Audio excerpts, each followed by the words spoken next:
What can we learn from Jesus? What did Jesus teach us? యేసు ప్రభు దగ్గర నుండి మనం ఏమి నేర్చుకోవచ్చు? ఆయన ఏం బోధిస్తున్నాడు మనకి? We would say not to live like Adam. Adam వలె మనం జీవించకూడదని. Adam had the choice of two ways of life. The two trees symbolized two ways of life. ఆదాము రెండు జీవన విధానాల్లో జీవించవచ్చు. అక్కడ రెండు చెట్లు కూడా రెండు జీవన విధానాలకు సంబంధించినవి. One is where you take the knowledge of good and evil within you. ఒకటేంటంటే ఏది మంచి ఏది చెడు అని నీ లోపలికి నువ్వు తీసుకొని, and you don't have to consult God anymore. You just use your reason, go where you like, decide what is best. నీవు దేవుని మీద ఆధారపడాల్సిన అవసరం లేదు, అడగాల్సిన అవసరం లేదు. కాబట్టి నీ తెలివితేటలతో నీవు జీవించవచ్చు. And use your mind to find out what is the best and do it. This is how every human being lives. నీకేది మంచిదో నువ్వే నిర్ణయించుకొని నువ్వు జీవించవచ్చు. ప్రతి ఒక్క మానవుడు కూడా ఈ విధంగానే జీవిస్తూ ఉంటాడు. And many Christians live like that too. అనేక మంది క్రైస్తవులు కూడా ఈ విధంగానే జీవిస్తూ ఉంటారు. The other is the tree of life, where we seek for the power of the Holy Spirit, seek to be filled with the Holy Spirit. ఇంకొక చెట్టును చూసినట్లయితే అది జీవవృక్షంగా ఉంది. అది పరిశుద్ధాత్మ యొక్క శక్తిని సూచిస్తుంది. పరిశుద్ధాత్మ యొక్క శక్తి మీద ఆధారపడి జీవించటాన్ని సూచిస్తుంది. And allow the Spirit of God to lead us every single day. ప్రతిరోజు కూడా దేవుని యొక్క ఆత్మ చేత మనం నడిపించబడాలని కోరుకోవటం. God wants to lead us every single day. And this is pictured in the Old Testament with the pillar of cloud and the pillar of fire. పరిశుద్ధాత్మ ప్రతిరోజు మనం నడిపించాలని కోరుకుంటాడు. పాత నిబంధనలో మనం చూసినట్లయితే అగ్ని స్తంభము, మేఘ స్తంభానికి ఇది సాదృశ్యంగా ఉంది. That led Israel day by day. ఇశ్రాయేలు వారిని ప్రతిరోజు అనుదినము కూడా ఆ విధంగా నడిపిస్తూ వచ్చారు. God didn't give a map to the Israelites to go from Egypt. దేవుడు ఇశ్రాయేలుకి ఐగుప్తు నుండి కనానుకి వెళ్ళటానికి ఒక మ్యాప్ ఇవ్వలేదు దేవుడు. No, then they wouldn't have depended on God. That would have been like the tree of knowledge of good and evil. ఆ విధంగా అయితే వాళ్ళు దేవుని మీద ఆధారపడి ఉండేవాళ్ళు కాదు.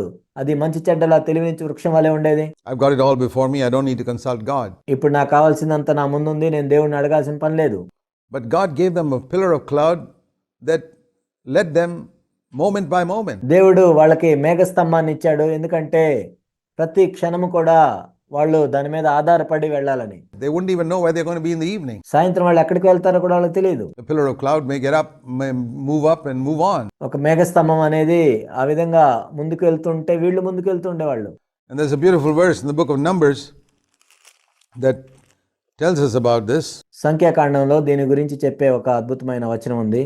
In Numbers chapter 9, it says here in verse 18, beautiful words that should be fulfilled in our life. సంఖ్యాకాండము 9వ అధ్యాయం 18వ వచనంలో ఎంతో అద్భుతమైన వచనం ఉంది. ఇది కూడా మన జీవితంలో నిజమవ్వాలి. Numbers chapter 9 verse 17. ఇక్కడ 9:17 మనం చూసినట్లయితే, whenever the cloud was lifted from over the tent, the sons of Israel would set out, and where this cloud settled down, the sons of Israel would camp. ఆ మేఘము గుడారం మీద నుండి పైకెత్తబడినప్పుడు ఇశ్రాయేలీయులు ప్రయాణమై సాగిరి. ఆ మేఘము ఎక్కడ నిలిచెనో అక్కడనే ఇశ్రాయేలు తమ గుడారములను వేసుకునిరి. Think of this as the leading of the Holy Spirit. పరిశుద్ధాత్మ యొక్క నడిపింపు అని మనం దీన్ని చూసినట్లయితే, and when the cloud and the command of the Lord, they would set out. At the command of the Lord they would camp, and as long as the cloud settled over the tabernacle, they remained camped. ఆ మేఘము గుడారం మీద నుండి పైకెత్తబడినప్పుడు ఇశ్రాయేలు ప్రయాణమై సాగిపోయారు. ఆ మేఘం ఎక్కడ నిలిచినో అక్కడే ఇశ్రాయేలు తమ గుడారాలను వేసుకున్నారు. And when the cloud lingered over the tabernacle for many days, they would stay there many days. Sometimes the cloud remained just a few days, and according to the command of the Lord they remained camped. Then according to the command of the Lord they set out. యెహోవా నోటి మాట చొప్పున ఇశ్రాయేలు ప్రయాణమై సాగిరి. యెహోవా నోటి మాట చొప్పున వారు తమ గుడారములు వేసుకొండ్రి. ఆ మేఘము మందిరం మీద నిలిచి ఉండిన దినములన్నీ వారు నిలిచిరి. ఆ మేఘము బహుదినములు మందిరం మీద నిలిచిన ఎడల ఇశ్రాయేలు యెహోవా విధిని అనుసరించి ప్రయాణము చేయకుండిరి. If sometimes the cloud remained from evening until morning, then when this cloud is lifted in the morning, they would move out. అలాగే మేఘము సాయంకాలం మొదలుకొని ఉదయం వరకు నిలిచిన ఎడల ఉదయం అందు ఆ మేఘం పైకెత్తబడగానే వారు ప్రయాణం చేసిరి. Or if it remained in the daytime and at night, whenever the cloud is lifted, they would set out. పగలేమి రాత్రేమి ఆ మేఘం పైకెత్తబడినప్పుడే వారు ప్రయాణం చేసిరి.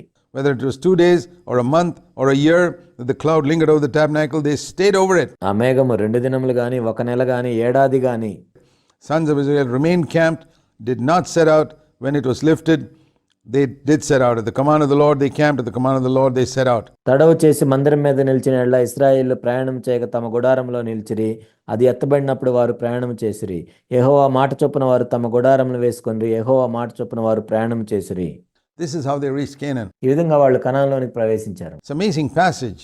Numbers 9, verse 15 to 23.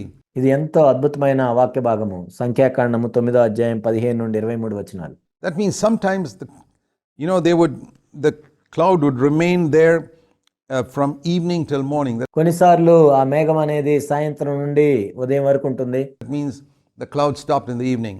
దాని అర్థం ఏంటంటే సాయంత్రం పూట ఆ మేఘం ఆగిపోతుంది.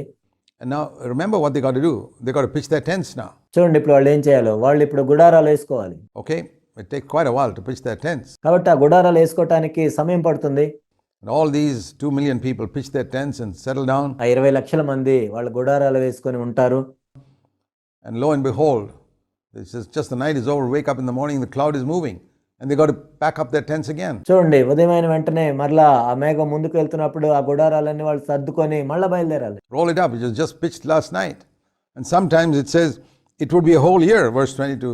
They'd go to some place, they pitch their tents, look up in the morning, are we going today? No. Next day, no. Next day, no. 365 days they'd be there. రాత్రిపూట వాళ్ళు గుడారాలు వేసుకొని ఉదయమే వెళ్ళిపోవాలి. కొన్నిసార్లు అయితే ఆ మేఘము 1 సంవత్సరం పాటు ఉండేది. వాళ్ళు గుడారాలు వేసుకుంటారు, వాళ్ళు ఉదయం లేచి ఇప్పుడు వెళ్ళాలా అనుకుంటారు, మరలా రేపు లేచి ఈరోజు వెళ్ళాలేమో అనుకుంటారు. ఆ విధంగా 1 సంవత్సరం ఉండాల్సి వస్తుంది. God did not show them where they were going to go next. కాబట్టి తర్వాత వెంటనే ఎక్కడికి వెళ్ళాలో దేవుడు ముందే చూపించలేదు. And this is a beautiful picture of how the Holy Spirit leads us. పరిశుద్ధాత్ముడు మనల్ని ఏ విధంగా నడిపిస్తాడు అని చెప్పడానికి ఇది ఎంతో అందమైన సందర్భం.